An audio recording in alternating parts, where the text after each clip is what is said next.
Motherfucker. Alright, you bunch of faggots. I just fucking did this video, and I just fucking talked for like 45 fucking minutes. And I made a million fucking great points, and I hit on all the points I wanted to hit on, but you know what? The camera wasn't on my sweet pretty face, and you all fucking hate that. So here it is. I hope you fucking enjoy it, okay? Because now I'm going to redo the whole goddamn video. Alright. So, where the fuck have I been? What have I been doing? Well, for the past 3 months, 4 months, I've been fucking basically running around, you know, practicing shit with the EWLS. Why haven't I made fucking videos about it? Well, because y'all don't want to see a video, I presume, of me just fucking running out and going, hey, it's fucking raining. I'm gonna go sleep in a pile of woods because I'm a fucking outdoor nerd. I assume y'all don't want to see that. If you do want to see it, let me know, and I will fucking make it. They're already made. I've actually made videos of them. You want me to post them, let me know. I'll fucking post them. They're like, I have a trapping video where I fucking basically hunted a raccoon, didn't catch anything but raccoon sign, didn't even catch a picture of him on the game cam, you know. I made a little raccoon trap and showed it to you guys, but it didn't fucking work at all. So, anyway, if y'all want to see that dumb shit, I'll put it up on there. If not, I'll just keep doing this thing. So, that's what I've been doing, running around in the woods. So I didn't do any overnighters this winter, none at all. Basically because I'm a bitch-made pussy Nancy faggot. The EWLS is sometimes going to be uncomfortable, especially during the winter.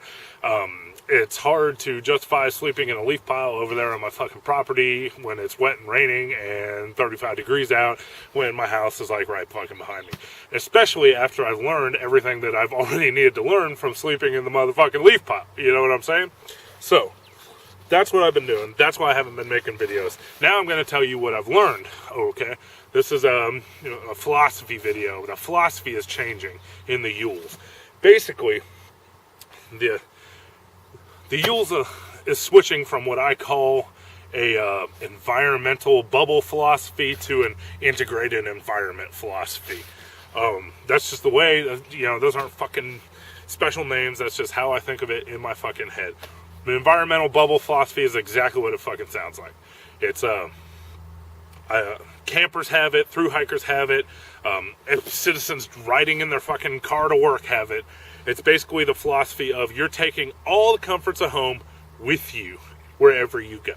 It's basically like you're taking your home with you. We're taking our home with us with the EWLS, but we don't expect it to be as comfortable.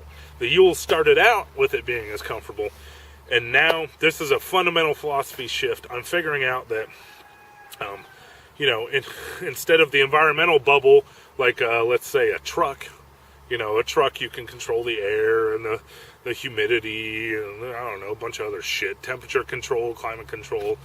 I'm switching to a more integrated. So, we're going from, God, what does this mean? How can I sum this up quickly so I don't waste another 45 fucking minutes? Basically, the integrated environment philosophy of living in the woods is exactly what it is. You're integrating into your environment. You're not segregating yourself from the environment as in the environmental bubble philosophy, okay? You're not trying to protect yourself from, like, over here. Wait, where am I? You know, over here in the environmental bubble, you're trying to keep bugs off you. You're trying to mitigate poison ivy and keep poison ivy off you. You're kind of trying to keep dry. You're trying to keep clean. You know, that's the environmental bubble philosophy. Over here is the fucking, what I am slowly coming to realize is a necessity, is the integrated environment philosophy, which is the exact opposite. Bugs are going to be all fucking over me. I'm going to have poison ivy, like, all the time. There's not going to be any point in time where I don't have poison ivy. I'm going to be wet a lot of the time, and I'm going to be fucking dirty as fuck most of the fucking time, okay? So the question then becomes, how the fuck do you live in the woods that way? And the obvious answer is wool. That's the only fucking answer. There are no other answers. If there are, let me know. Okay? especially considering or given the criteria that I have given out, whatever, for the EWLS. You know, sorry, I couldn't think of a better verb. Proliferated, disseminated for the EWLS. And if you don't know what those are, go watch the EWLS introduction video. But so how do you get down to 0 degrees, soaking wet, without a fire, for a couple days in a row, in stealth mode? How do you do all that fucking shit? Wool is the answer to do that. And so this winter I have learned a whole lot about wool that I didn't fucking know, and I'm gonna tell you guys right now, and I hope you can catch on or follow me. So the three things about, I guess the two most important things I learned about wool are the percent competition, the percent composition of wool. Okay, that's the first most important thing I learned.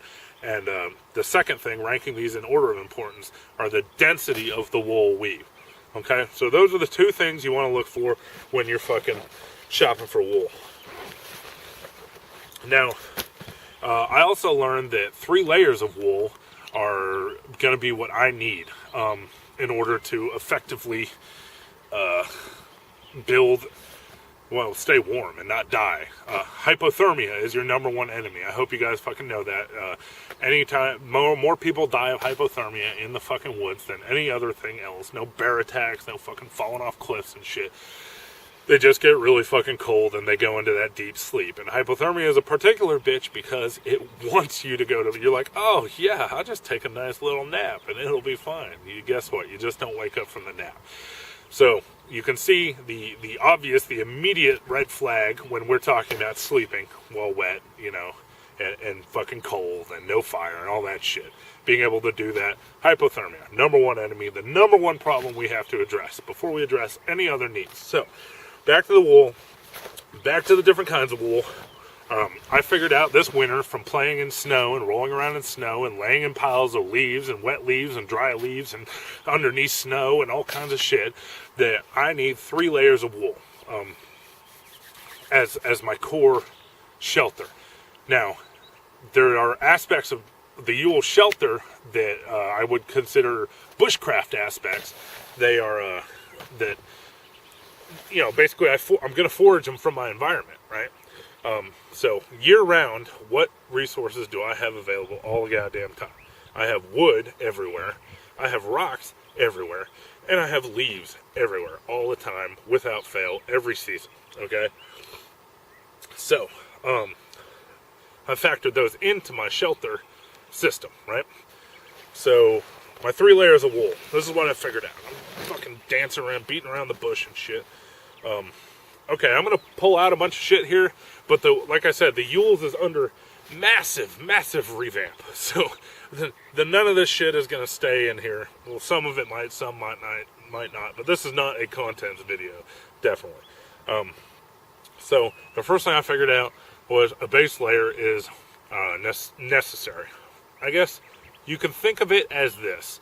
You know how when you do your little hiking thing and they're like, okay, you need to have a base layer, an insulating layer, and a waterproof breathable layer, right? Well, we're going to take that and we're going to juxtapose it over wool, all wool, and then it becomes a base layer, a insulation layer, and we don't need a waterproof breathable layer. I call it the durable layer because we're going to be walking through a bunch of sticks and shit, and so we need durability at that point. The insulating layer, what have I been using for this, and why does it suck? Here, I've been, for the past 3 months or so, I've been wearing garments just non-stop, never been washed. My wife, there's a rule in our house, if it's wool, don't fucking wash it. So, these things have gone through trial and error like motherfucker. Just testing out and seeing whether they're durable enough. The insulation layer. Why does this not work as an insulation layer for me? It does. It insulates a little bit. I'm losing weight, and so when I initially wore this thing, by definition, an insulation layer is a layer that fucking hugs your body, like it's on your skin all the time, okay? Now, the reason you want that in the reason that keeps you warm as a base layer is because it doesn't have like the billowing effect that loose clothing has. Okay, I don't know if you all know this, but wool insulates because it's hollow. The fibers, the actual fibers of wool, are fucking hollow. So unlike cotton, where you're heating up air in between the space of the fibers, right, and then that's what keeps you warm. Wool, you're heating up not only the fibers, because the fibers are hollow, but the air in between the space of the fibers. So that the hollow fibers is why wool insulates while it's wet. So that ties into this right here. Why am I going to ditch this? Well, let me show you. Like I said, I was getting fat, and I'm stretching, or I was fat, and I'm stretching this thing out, and I'm losing weight. So now it's no longer skin hugging. It's basically worthless. I don't know if you guys can see that. It's basically worthless when it doesn't hug my skin, right? Can you see it stretched out there at the bottom, where my rubber tire is around my waist? So the insulation layer, what do we call it? The base layer. The weave does not matter on the base layer, okay? Like I said, because the fibers are hollow, you can see the space in between the fibers here, but it doesn't fucking matter because you're going to warm up the fibers, because they're always going to be next to your skin, and they're never going to billow out. You know, it's never going to be billowing like this, okay? So, God, I already made this fucking video once. I'm trying to highlight the key points. Alright, so, base layer. 100% wool, skin tight. Boom, great. Next layer, insulation layer. Also going to be 100% wool, but we want this one to be a little bit loose, much like this is. I think this will make a good insulating layer after I continue to lose weight. I made this as just a square cloth with a hole cut in the top and the sides sewn up. That's it, you know. God, okay, that's our insulation layer. That's all you need. That's what I learned. The outer layer, you're going to want a real dense weave. And I have found that the 80-20 composition of wool is a lot better for walking through the woods and shit like that than the 100% wool. It's just slightly more durable. Well, I'd even go so far as to say more than slightly. For some reason, this shit will catch on sticker bushes and doesn't give a fuck. For some reason, shit like this, even though it's the same, appears to be the same weave density, right? For some reason, this gives a fuck. And it scratches and rips and tears and stuff, but we'll get to that part later. So, an 80-20 layer, obviously,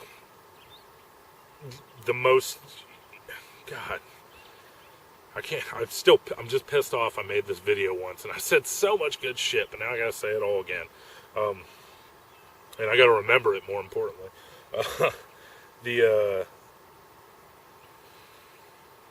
Whatever. Okay, so 3 layers of wool, that's all you need to know. Let's move on. The different types of wool, it makes a huge fucking difference, and I didn't realize that until this winter, but you know what, I'm just going to skip over that part. It gets too intricate, and I don't think you guys give a fuck, frankly. If you do give a fuck, just leave some comments, and I'll tell you all there is to know about wool. So, I also learned that 3 layers on top, covering my torso, is what I need to sleep with, wet leaves and fucking 20-degree temperatures, no fire. That's what I need. I also know from walking around barefoot with fucking just nothing but shorts and Teva sandals on that I need something over my legs, but just 1 layer is good enough when we're laying in a pile of leaves. So, that being said, I'm going to find a nice sweater, a nice new tight sweater from the Goodwills, of course, for my base layer. Then I'm going to find, or I'm going to buy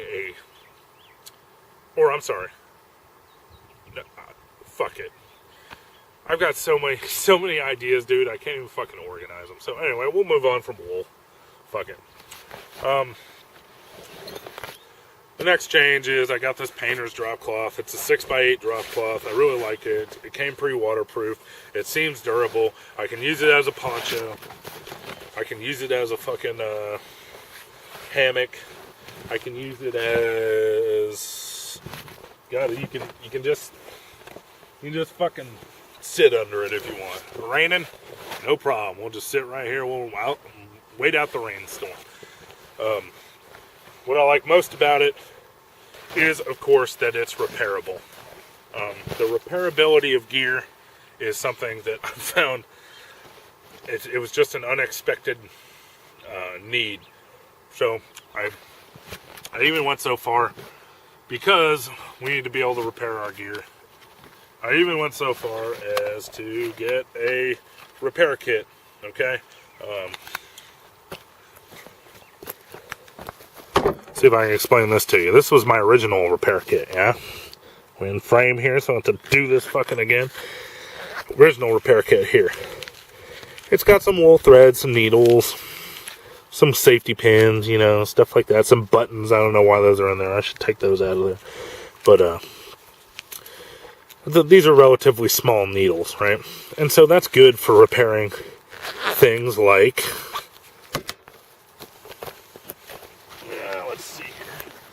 This will eventually need to be repaired. I don't know if you can see it. Let's see right here.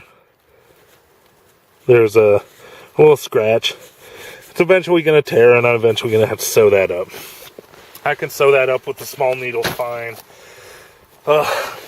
This canvas I can sew up fine with small needles, right? But I'm going to need larger needles. Or let's even say, should my Gore-Tex Vivi rip, I can sew this up with small needles, but I'm going to need larger needles for things like wool, right? Here you go. Here's some, like I said, I've been wearing this gear forever. Here's some repairs that have been done. Wool repairs. So, I whipped out another PDK, and I got some wool. I'm going to dye this. I don't like the white color that bad, or that well. Got some wool, and I got some larger needles, you know, for the wool. And basically, that's another thing I learned during this 3 months. You haven't seen very many videos from me, is that I'm going to be repairing the fuck out of shit while we're living for 6 months in the woods. So the repair kit needs to be robust. It's not robust right now, okay? But we're slowly learning. As shit breaks down and I repair it, we're slowly learning what we need in the kit. Let's see, what else? So, repairing. Integral part. Don't skip over. If you don't like sewing because you think it's a bitch activity, then don't try to go live in the woods for 6 months, because you're going to need to fucking sew. I tried skinning a squirrel the other day. Some roadkill I found with my Condor. This knife's been holding up great, by the way. It didn't work out too well. I also tried skinning it with, I EDC a Columbia River knife drifter, CRKT drifter. Tried skinning with that. That didn't work out too well either. So, actually traded this from Big Sky Prepper on Survivalist boards for an OD green poncho. It's just a skinning knife I've added to the kit. Yeah, it's a little bit more weight, but I guess blade redundancy is good. What else did I learn? I also learned that 3 blades are better than 1. With these little ass pocket knives,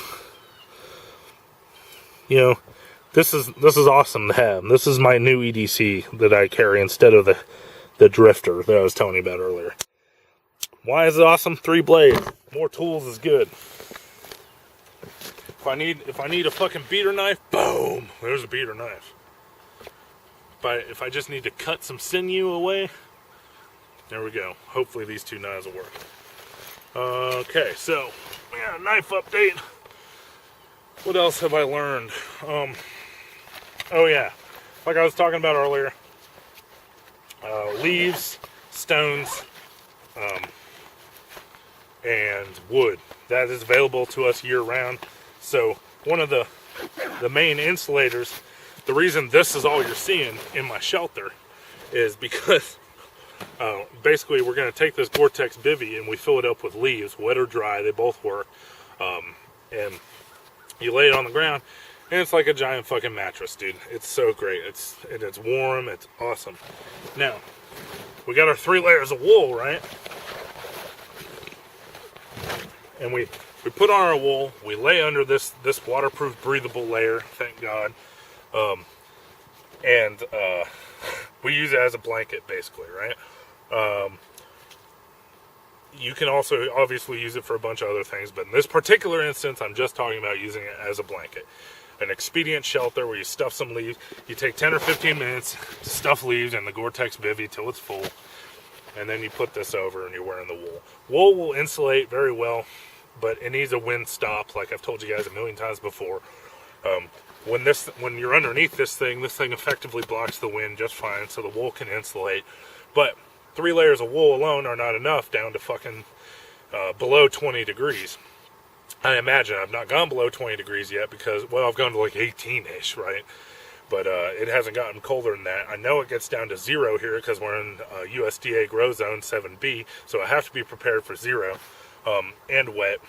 Now, the way we can do that is put leaves on top of us too. We have leaves in the bivy bag underneath us to cushion us and act as a, insulation. We can put leaves on top too. So what my plan is, now that I just got this drop cloth like a couple days ago, I had previously been using a USGI shelter half. All right, the plan is to make a net essentially that hooks onto these grommets and just covers the whole tarp. So I lay the tarp down, you go throw a bunch of fucking leaves on here, a big old pile of leaves, you put the net over it, leaf blanket, right? That's what I'm hoping for, leaf blanket. I haven't tried it yet. I know leaves insulate while wet, while dry, because of over the last winter laying in them a bunch and using them in this thing. So I think it's going to work out just fine. Now the problem is that giant ass net that I'm going to make. It's a pretty big thing to be carrying around as a single purpose. But you guys know that if I make it out of durable enough stuff, maybe black tarred, braided nylon cordage, that you can use a net for a lot of things. One of the things, the other resources we have around here are rocks. They're fucking everywhere. What's the heaviest part of a cast net? Rocks. So hopefully I can learn how to turn that net that I'm talking about making into a cast net just using rocks. That way I don't have to carry around the heavy shit. I don't know how that's going to work yet. I don't know. We'll pioneer that. Bang that one out. I'll get back to you on that. So look for a video on that, I'm sure. What the fuck else did we learn? What have we learned over the fucking past 3 months we've been dilly-dallying here?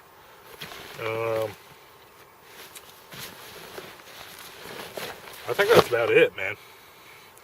I could launch into a tirade about wool, but I'm just not going to do it here for you guys. I just don't think you care. So what else do we have? Oh, how could I forget? I used to carry around that 1.5 coil spring foothold, right? So 2 days ago, I got a Duke DP, a Duke dog proof. This will catch coon and possum and skunk, which are our target animals for the Yules. Now, obviously, if it was fucking the end of the world or something, I would take the 1.5 coil spring foothold because you can catch more shit with it. But you also have to know more and be more skilled. But I don't know. For me, I would take the 1.5. But now that I have this, I can practice trapping, right? I could not practice trapping previously because there are a bunch of dogs and shit and cats. I think there's a cat back there you might be able to see running around, So, expect more trapping videos. I've already made a bunch of trapping videos, like I think I said earlier, but I didn't put it up because we didn't catch anything at all. We didn't even see anything, so I didn't figure you guys want to see it. I have a video series planned called Hunt the Raccoon and the Possum, where we're just going to take the game camera around and we're going to fucking figure out where a raccoon like to go, where a possum like to go. If y'all are experienced trappers, want to help me out with that, I'd sure fucking appreciate it, because I don't know shit about trapping. We're starting from the retard level, using a retard trap. Alright? So, food. Also, I got my fishing license, so look for more fishing videos this summer. I don't know when we're going to be able to do it, because as you can see, I'm making this fucking entire garden by hand, digging up all the dirt, splitting all the logs, and it's springtime. Springtime's a busy fucking time around here. Bro, I still got your boomerang sitting in my fucking room. There'll be a boomerang video. We're doing a throw a boomerang around the world video. I can't think of anything else. I guess a lot of what I learned was about the different types of wool. That was really the knowledge I got this past winter. And I guess other good shit, like leaves will insulate. The wet leaves will insulate. There's a lot of people that say wet leaves won't insulate.